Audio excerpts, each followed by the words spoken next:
The exact details of Gutenberg's printing press have been lost to history.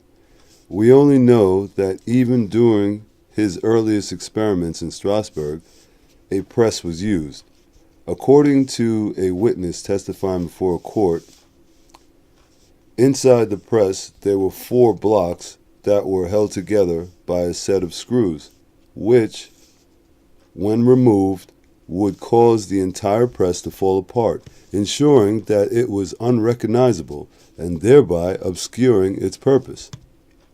The oldest depiction of a printing press originated in 1499, approximately 50 years after Gutenberg's experiments in Strasbourg, at a time when book printing was already firmly established.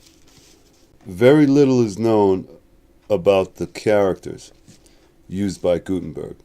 In order to better illustrate the problem, we decided to reconstruct the characters used by Gutenberg and attempted to carve the original letters required for the casting process using more modern technology. Initially, we tried using a laser cutter, which gave the carved letters vertical whorls. However, we soon noticed the impossibility of then casting these fine vertical whorls by hand, as the metal would have had difficulty passing through the small cavity created by the fine detail. We then tried a CAD cutter, which then enabled us to cut the walls of the letters at a 5-degree angle. However, when then casting the CAD carved letters, the angled walls caused small gaps to appear between each letter. A surprising detail about Gutenberg's Bible is that the letters are almost touching. This type tracking is hard to replicate even now. Only approximately 230 letters are left for us to examine from the early days of printing. A striking fact that can be observed is that the tips of the letters aren't rectangular, but pointed.